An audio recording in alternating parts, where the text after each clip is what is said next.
एक वक्त की बात है, पूजा की दादी अपने एक बेटे और 2 बहुओं के साथ एक घर में रहती थी। कुछ महीनों पहले पूजा के वालिद का इंतकाल एक कार एक्सीडेंट में हो गया था। अब घर की सारी जिम्मेदारी पूजा के चाचू पर आ गई थी। वो एक बहुत बड़े बिजनेसमैन थे, लेकिन चाची अब अपनी सास और भाभी के साथ अच्छा बर्ताव नहीं करती थी। एक दिन पूजा रोटी खा रही होती है तो अपनी चाची से कहती है, चाची मुझे एक रोटी और चाहिए। चाची गुस्से में कहती हैं, तुम्हारा बाप यहाँ पर राशन के ढेर छोड़कर नहीं गया जो मैं तुम्हें रोटियां बना बना कर खिलाऊं। आटा बहुत महंगा हो गया है। पूजा ये सुनकर रोने लगती है। इतने में पूजा की दादी भी वहाँ पर आ जाती है। वो पूजा से पूछती है, बेटा क्या हुआ, तुम खाना क्यों नहीं खा रही हो? पूजा जवाब देती है, दादी मैंने चाची से रोटी मांगी है लेकिन उन्होंने मुझे रोटी नहीं दी और मुझे डांट भी रही हैं। रात को मुझे चाची ने रोटी नहीं दी थी। दादी अम्मा मैं भूखी सोई थी, अभी भी एक रोटी खाई है, मुझे अभी भी भूख लग रही है। दादी अम्मा मेरे बाबा जब जिंदा थे तो मैं अपनी मर्जी से खाना खाती थी और चाची मेरे साथ ऐसा सलूक क्यों कर रही हैं? दादी अम्मा कहती हैं, बेटा ऐसे नहीं रोते, मैं तुम्हें और रोटी देती हूँ। चाची फौरन से कहती हैं, मेरे पास इतने पैसे नहीं है कि मैं इन माँ बेटी को मुफ्त में रोटियां तुड़वाऊं। दादी कहती है, अलीना बेटी ये छोटी सी बच्ची है, इसे खाने के लिए रोटी दे दो। अलीना कहती है, देखो सासू माँ, मेरे मियाँ बड़ी मेहनत से कमाते हैं, मैं उनकी कमाई ऐसे सब पर खर्च नहीं कर सकती। इतने में पूजा की माँ भी वहाँ पर आ जाती है। वो कहती है, क्या हुआ है, इतना शोर क्यों है?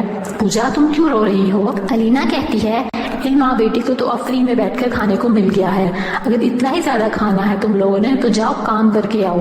पूजा की माँ कहती है, मैं अपनी बेटी को लेकर यहाँ से जा रही हूँ, हमें नहीं रहना इस घर में, मैं अपना और अपनी बेटी का खर्चा खुद उठा सकती हूँ। ये सुनकर पूजा की दादी कहती है, बेटा मैं भी तुम लोगों के साथ चलूंगी, मैं भी काम करके गुजर बसर कर लूंगी, लेकिन इस बदतमीज बहू के साथ इस घर में नहीं रहूंगी। फिर पूजा की माँ अपनी सास और बेटी को लेकर एक नए शहर में आ जाते हैं। वहाँ पर वह एक छोटी सी झोंपड़ी बनाते हैं और अपनी बेटी और सास से कहती है, आज से हम यहीं रहेंगे। तब पूजा की दादी कहती है, बेटा मैं भी तुम पर बोझ बन गई हूँ, अब इस घर का राशन कैसे पूरा होगा? पूजा की माँ कहती है, सासू माँ आप परेशान ना हो, ये शहर बहुत बड़ा है और खूबसूरत है, इधर काफी अमीर अमीर लोग रहते हैं, मुझे लोगों के घरों में काम करने को मिल जाएगा जिससे हमारा गुजर बसर अच्छा हो जाएगा। ये कहकर पूजा की माँ वहाँ से चली जाती है और काम की तलाश करने लगती है। पूजा को 2 घरों में काम करने के लिए मिल जाता है। वो खुशी खुशी घर आती है और सोचती है कि सासू माँ ये सुनकर कितना खुश होंगी, लेकिन पूजा की माँ जैसे ही घर पहुँचती हैं तो देखती है कि सासू माँ की तबीयत खराब हो गई होती है। वो घबरा जाती हैं और पूछती हैं, सासू माँ को क्या हुआ है, आपको तो इतना तेज बुखार है? वो कहती हैं, बेटा परेशान ना हो, मुझे लगता है धूप में चलने की वजह से मेरी तबीयत बिगड़ गई है, मुझे आदत नहीं इतनी तेज धूप में चलने की। इंसान की किस्मत में कैसा कैसा टाइम लिखा होता है, ये किसको पता होता है। तुम ऐसा करो, मुझे दवाई दे दो, मैं कुछ देर आराम करती हूँ तो ठीक हो जाऊंगी। फिर पूजा की माँ दवाई देती है और बताती है कि मुझे लोगों के घर में काम करने को मिल गया है और कल मुझे पहले तनख्वाह भी एडवांस में मिल जाएगी, उससे मैं घर का राशन ले आऊंगी। पूजा की दादी कहती है, बेटा चलो ये तो अच्छी बात है, और खुश हो जाती हैं। पूजा की माँ अब लोगों के घरों में काम करने लगती हैं और शाम में घर आकर खाना बनाती हैं। ऐसे ही वो तीनों अब हंसी खुशी रह रहे होते हैं। कुछ महीने गुजरने के बाद एक दिन घर का राशन खत्म हो जाता है। घर में सिर्फ थोड़ी सी दाल और चावल होते हैं। यह पूजा की माँ सोचती है, इस दफा तो मालकिन ने तनख्वाह भी नहीं दी और घर में सारा राशन भी खत्म हो गया है। सुबह मैं मालकिन से तनख्वाह की बात लाजमी करूंगी। पूजा की माँ घर में पड़े हुए दाल और चावल बनाती हैं और अपनी बूढ़ी सास और पूजा को खाने के लिए दे देती हैं। पूजा की दादी पूछती हैं, बेटा आज तुम हमारे साथ खाना नहीं खाओगी? तो वो कहती हैं, सासू माँ जी आज मुझे भूख नहीं है, अभी मैं थोड़ी देर में खा लूंगी। फिर पूजा की दादी और पूजा पेट भर के खाना खा लेती हैं। पूजा की माँ जब देखती हैं कि दाल चावल पेट में थोड़े से बच गए हैं तो वो बैठकर खाने लगती हैं। अचानक झोंपड़ी के बाहर से एक बूढ़े बाबा की आवाज आती है। वो कहता है, कोई है जो इस गरीब की मदद करे? मैंने काफी दिनों से कुछ नहीं खाया, मैं बहुत भूखा हूँ।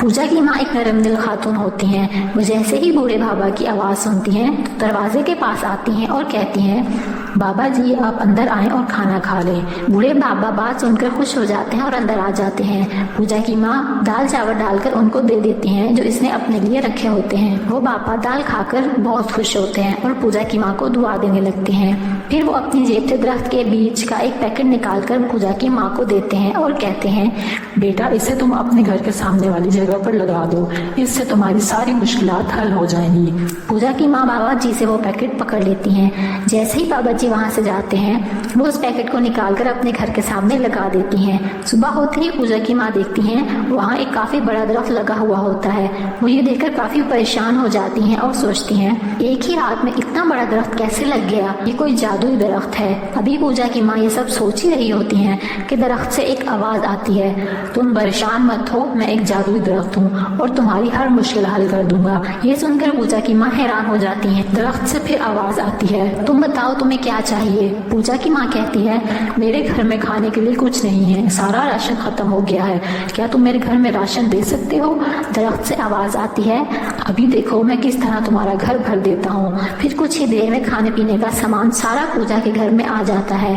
दरख्त से आवाज आती है, क्या तुम्हें कुछ और भी चाहिए, तुम वो भी मांग सकती हो। पूजा की माँ कहती है, नहीं तुम ऐसे क्यों कह रहे हो, मैं लालची नहीं हूँ। दरख्त से आवाज आती है, नहीं ये तुम्हारी नरम मिजाजी और अच्छे दिल होने की वजह से है, और आज रात ही मैं इधर से गायब हो जाऊंगा, जो मांगना है आज ही मांग लो। पूजा अभी सोच ही रही होती है तो दरख्त से आवाज आती है, मैं तुम्हें रहने के लिए एक बड़ा घर दे देता हूँ, इसमें जरूरत की हर चीज मौजूद होगी और पैसे भी, जिससे तुम जब चाहो खर्च कर सकती हो और गरीब की मदद भी कर सकती हो। कुछ ही देर में पूजा की माँ के सामने वो जादुई घर आ जाता है और दरख्त वहाँ से गायब हो जाता है। अब पूजा की माँ अपनी बेटी और सास के साथ उस घर में हंसी खुशी जिंदगी गुजारने लगती हैं। वो इन पैसों से गरीब लोगों की मदद भी करती हैं। दूसरी तरफ पूजा की चाची और चाचू के काफी बुरे हालात हो जाते हैं। बिजनेस में नुकसान होने की वजह से वो अपना घर और गाड़ी बेच देते हैं और अब एक छोटे से किराए के घर में रहने लगते हैं। एक दिन आसम अपनी बीवी से कहता है, ये सब तुम्हारी वजह से हुआ है, ना ही तुम मेरी बूढ़ी माँ और बेवा भाभी को घर से निकालती और ना हमारे हालात ऐसे होते। अब हमारे पास अफसोस के अलावा कुछ भी नहीं है। अब अलीना भी लोगों के घरों में काम करके गुजर बसर कर रही होती।